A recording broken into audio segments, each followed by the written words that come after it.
Qu'est-ce qui est utile, puis tu grabes. Des fois, tu repasses 2-3 fois, puis la troisième fois, tu vois des choses que tu n'as pas vues la première fois. Fait que c'est ça, ça vaut la peine de repasser une couple de fois dans la fin de semaine. Difficile de parler de hasard quand des gens qui partagent la même passion fréquentent les mêmes endroits. Ou même ont parfois travaillé sur le même projet. C'était un de mes premiers projets. Ouais, Numéro 1. Oui, numéro 1. Fait qu'on avait entamé une bonne partie du projet à l'époque, puis il a été mis de côté à cause de son boulot. Fait que là, il l'a terminé cette année. Il reste l'intérieur à faire, je pense, hein? L'intérieur est terminé, oui. Bien, ça fait une semaine, un petit peu plus qu'une semaine que le char est fonctionnel. Fonctionnel.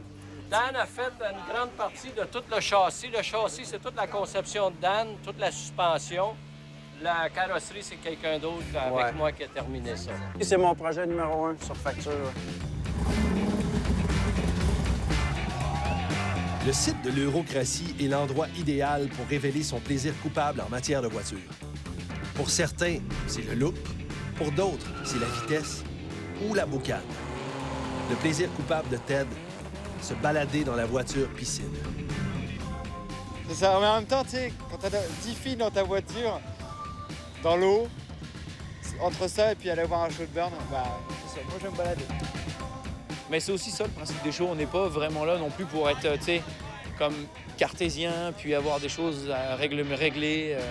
Donc du coup, on s'amuse, puis bah, des fois, on se perd de vue. Le site est vaste et Fred a perdu Ted de vue. Il veut lui proposer un autre concours complètement fou, le Neckbreaker, un concours de limbo pour voiture. Puis j'essaye d'appeler tout le monde depuis tout à l'heure, mais dans la piscine, ils n'ont pas leur cellulaire. Non. Mais pourtant, en voiture, tout le monde a son cellulaire, mais pas en voiture piscine. On a retrouvé la piscine. On avait perdu la piscine! Donc on avait perdu la piscine, on a retrouvé la piscine. On va gagner si on est les plus bas de toutes les voitures qui sont là. On va mettre tout le monde dedans et puis on va essayer de passer au plus bas possible.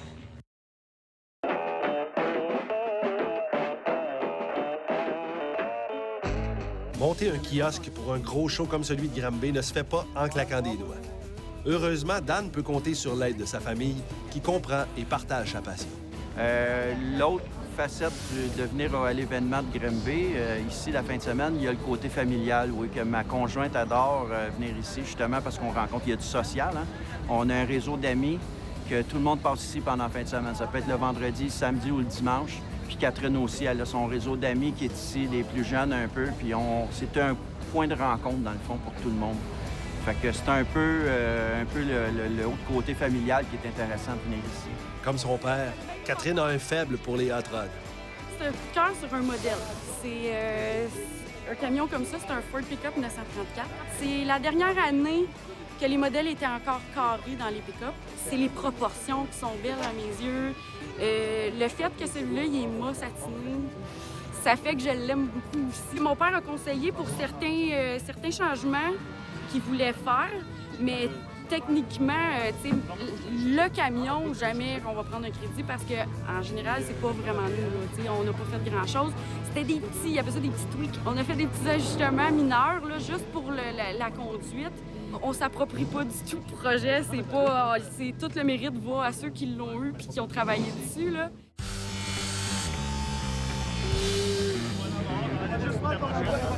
La fête se poursuit de plus belle à Mirabel. Après le concours de Burn, une fois la boucane dissipée, les gars s'en donnent à cœur joie avec le concours de Limbo Car. Moins spectaculaire, mais tout autant apprécié par la foule.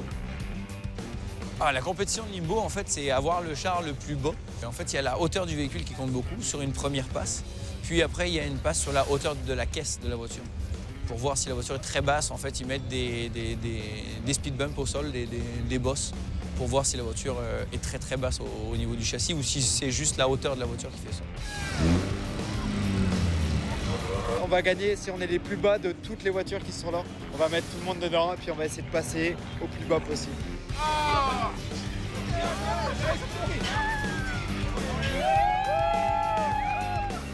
Et on est bien, nous, on est dans l'eau.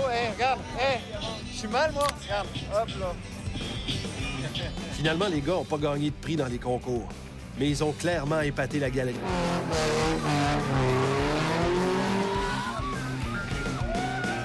l'ambiance en général qu'on vient chercher.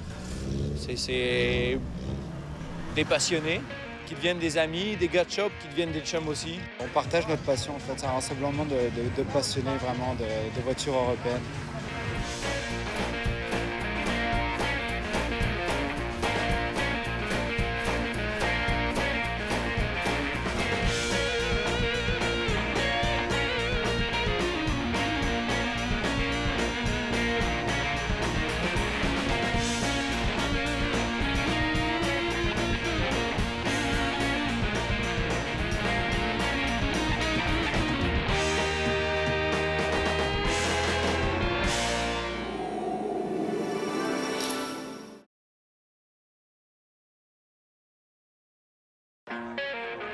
Cette semaine, Pierre plante son kiosque au car show le plus hot de l'été où se rassemblent les passionnés de tuning. Regarde, c'est mon bébé, papa, je veux le dire. Puis moi, le S2000, d'après moi, c'est le plus beau décapotable qu'il y a pas sur la Terre.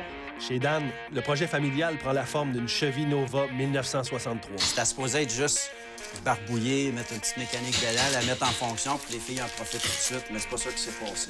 On voulait un char couronné, puis on était encore à pied. Chez FNF, les gars donnent des allures de Porsche à une vieille Beetle 1971.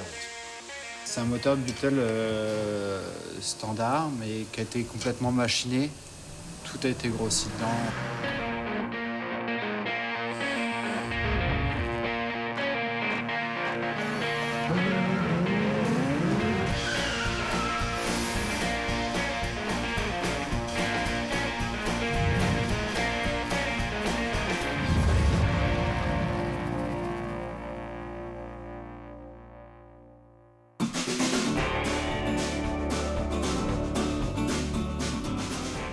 La plage, le soleil, une foule jeune et enthousiaste. Des conditions rêvées pour le car show le plus hot de l'été. Le Sandblast Auto Show est fait sur mesure pour les passionnés de tuning. C'est un show qui me tenait à cœur, puisque Pierre-Luc, mon fils, est très passionné par le tuning, puis est très connaisseur aussi. Pierre-Luc a fait ses classes dans la compagnie de son père. Il est aujourd'hui évaluateur professionnel. Ça vient de mon père, c'est certain. Depuis que je suis tout jeune, je tripe sur les autos, surtout les japonaises. Les moteurs de japonaises, il n'y a pas personne qui peut l'avoir là-dessus. Ça, c'est sûr et certain. Je pense qu'il l'avait un petit peu dans le sang quand il est venu au monde. Il m'a toujours suivi, il a participé à des restaurations avec moi. À chaque fois qu'il se présente à un événement pour son travail, Pierre tient à exposer une voiture de sa collection. Question d'attirer le regard et de montrer qu'il est lui-même un passionné. Aujourd'hui, il s'amène avec son magnifique Buick Riviera 1972. J'ai choisi d'emmener le Riviera pour faire un petit peu triper les jeunes aussi, voir ce genre d'auto-là qu'ils ne voient pas tous les jours. C'est une voiture qui est... elle n'est pas unique au Québec, mais on n'en voit jamais dans les expositions. Donc, cette voiture-là, j'ai pensé que ça serait vraiment in pour eux de voir ce genre de body-là qui est très différent. Si Pierre compte faire triper les jeunes sur sa voiture d'une autre époque, il sait apprécier les voitures exposées sur le site. Tuning, lowriding, dub, VIP, des noms qui correspondent à autant de styles qui font craquer la génération de son fils. Quand la voiture, elle est belle, elle est bien faite, elle est bien modifiée, c'est fait avec goût, avec un bel équilibre, on apprécie toujours. Oh, ça, c'est toute une voiture. Une SL65, c'est très rare. C'est sûr qu'elle a été un petit peu customisée. Les roues sont très, très haut de gamme. J'imagine que des roues comme ça, là, ça coûte certainement entre 3 000 et 5 000 $ de la roue. Le propriétaire d'une Honda S2000 se montre vite intéressé par les services de Pierre. Faites des évaluations? Oui, bien oui. Juste sur le spot, si tu veux. Parce que c'est important de la faire évaluer, parce que si t'arrives à un sinistre, tu vas pleurer.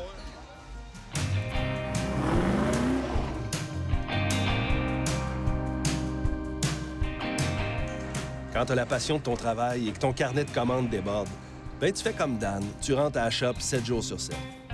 On a tous des projets pour vivre 175 ans, que je dis souvent. En 9 ans d'existence, le petit atelier de Hot Rod a pris du galon et sa réputation dépasse maintenant les frontières du Québec. Mon client Frank a acheté le véhicule, je l'ai emmené à l'atelier. Puis on a fait une évaluation de ce que ça prenait comme tôlerie là, pour réparer le véhicule. Fait que c'est avec ça qu'on va partir le projet de mon ami Frank en France. Pour rester compétitif, Dan doit dénicher les bonnes aubaines. Une carrosserie comme celle-là, -là, c'est une dizaine de mille. Écoute, en reproduction, là, une carrosserie comme ça, neuve, en tôle, écoute, ils vont être assez proches, là. Ils ont été longtemps à 28 000 US. Je pense qu'ils sont rendus autour des eaux de 33, 34 aujourd'hui, je crois. Une reproduction en tôle. Ça va très vite. C'est pour ça que les prix, c'est toujours bien discutable. Tu peux le faire avec du fibre, tu peux mélanger du fibre avec de la tôle, tu peux le faire tout en fibre, tu peux le faire tout en tôle. C'est ce qui fait qu'à un moment donné, à la fin, ton projet, il coûte des sous, mais ça vaut des sous aussi. Il faut que tu sois conscient de ça au départ. C'est parce qu'il est un mordu de voiture que Dan a laissé son emploi pour ouvrir son atelier et vivre sa passion, la passion des hot rods. À date, là, pour être au Québec, puis être capable de survivre, puis de vivre de ça, je dis pas grassement, mais au moins on est capable d'aller chercher une paye, puis ça continue à rentrer. L'inquiétude est toujours là. J'ai une petite bébête au-dessus de l'épaule qui dit « Ouais, mais ça va-tu durer? » Ça continue à rentrer. Okay. Son succès, Dan le doit aussi à l'appui indéfectible de sa famille. Il s'est senti soutenu, puis je pense que c'est plus ça la grosse job, c'est qu'il avait besoin de soutien, puis de savoir qu'on était là, peu importe ce qui arrivait. Je suis extrêmement fière de mon père.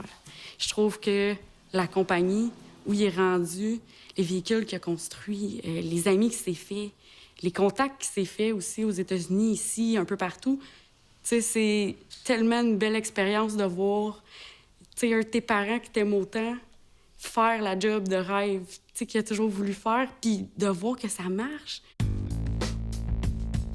Comme son père, Catherine a attrapé toute jeune la piqûre des voitures. C'est moi qui s'est intéressée à ça. Il a jamais poussé. Moi, j'avais le choix. Tu t'en vas te faire garder chez grand-maman, tu suis maman au magasin, ou tu t'en vas avec papa au garage. Mais j'allais avec papa au garage.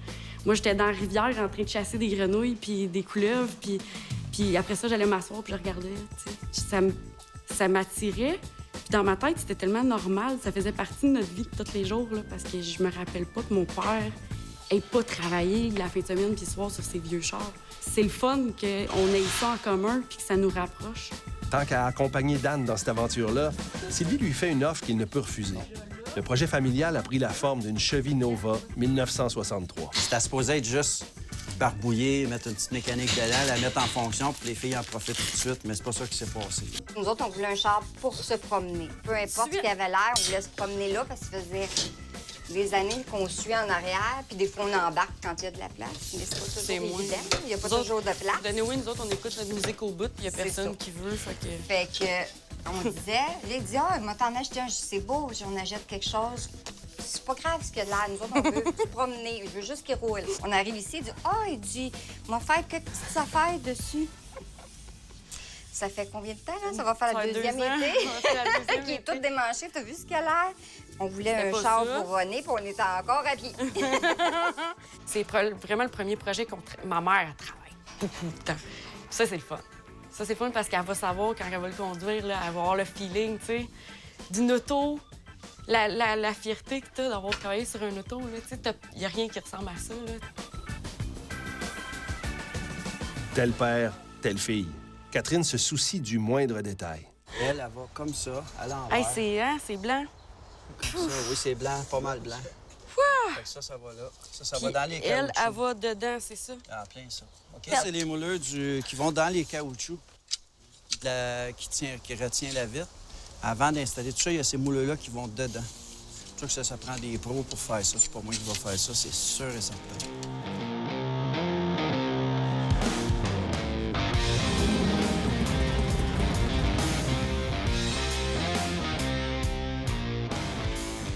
Quand les gars de FNF refont à neuf une voiture de collection, tous les moyens sont bons pour atteindre la perfection. Pour éviter de marquer la tôle, si la tôle est à nu, qu'il n'y a plus de protection dessus. Donc, si tu mets des doigts, tes doigts, tu as toujours de la graisse sur les doigts. Peu importe là, ce que tu fais, c'est la sueur, tout ça, ça fait des taches de rouille après. Donc, tant que la voiture n'est pas sur le primer, on met des gants. Elle va être mise sur le primer rapidement. Le spécialiste de la peinture, c'est l'affaire de Rémi. Son travail exige une grande dextérité et de la délicatesse. À la moindre erreur, le travail doit être repris.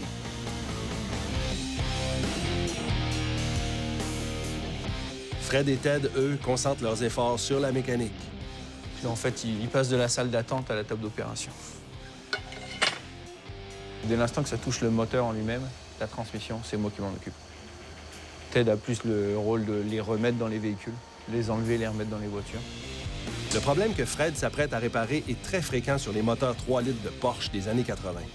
C'est rare d'avoir un 3 litres qui a encore les pièces d'origine. Comme lui, tu vois, on voit que c'est un moteur qui n'a jamais été démonté par rapport à l'usure dedans puis à la couche de graisse qu'il y a dedans. Il y a des studs qui sont cassés. En fait, c'est des tiges qui tiennent les culasses sur le bloc moteur qui sont cassées. Donc, en fait, il faut que je démonte tout le haut du moteur pour aller démonter les tiges puis les changer. Tu vois, regarde. Il y a moi qu'une. Celle-là est bonne, celle-là elle est bonne, celle-là est cassée. C'est une voiture qui est très, très convoitée par les amateurs de japonaises ou de tuning.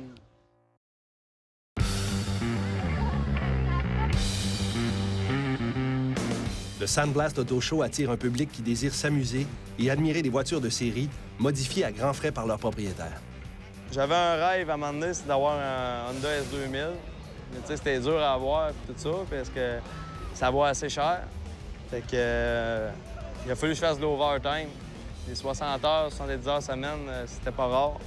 Parce que j'avais pas le choix. J'avais plus de vie. Il fallait que je rentre les fins de semaine et tout. Regarde, c'est mon bébé, pas peur de le dire. La Honda S2000 a été produite entre 1999 et 2009 à environ 110 000 exemplaires. Équipée d'un moteur 2 litres, elle peut atteindre une vitesse de 240 km/h. C'est la voiture qui a été fabriquée de production qui a le plus de couple au litre. Donc, c'est un petit moteur, mais extrêmement performant. Transmission 6 vitesses, propulsion, frein à disque aux 4 roues, une proportion de poids pratiquement parfaite. C'est une voiture qui est très, très convoitée par les amateurs de japonaises ou de tuning. C'est une voiture qui est extrêmement plaisante à conduire, qui est économique. Ça se conduit pas. Ça se pilote, un S2000. C'est pas pareil, ça. Pour compléter son évaluation, Pierre doit tenir compte des nombreuses modifications effectuées sur la voiture. J'ai commencé à le modifier comme ça, mettre des mags, une suspension rabaissée, acheter l'hardtop, puis travailler un peu sa mécanique. Fait qu'on va y aller avec les équipements. L'aileron n'était pas là. OK. Moi, je l'ai rajouté. OK. Mais c'est une aileron quand même de S2000 d'origine. Ouais. Ton hood de fibre de carbone, c'est quelle marque? Ça, c'est Seibon. S-E-I-B-O-N. Est-ce que tu as joué à l'interne du moteur? Mis 2 cams, Brian Carter. OK. Après ça, j'ai mis un header Skunk 2. OK. La carrosserie est très, très belle. L'intérieur est bien conservé. Il y a le toit décapotable qui a une petite déchirure que j'ai vue. Elle a des belles composantes. Une voiture qui est bien, bien équilibrée au niveau look et au niveau performance également. Je te dirais que c'est une voiture qui vaut entre 14 000 et 18 000 à cause des composantes qui ont été rajoutées et tout ça. Faut pas oublier le toit rigide qui a quand même une bonne valeur pour une voiture comme ça. Dans l'atelier de Fred, les gars prennent les bouchées doubles pour satisfaire les clients les plus pressés.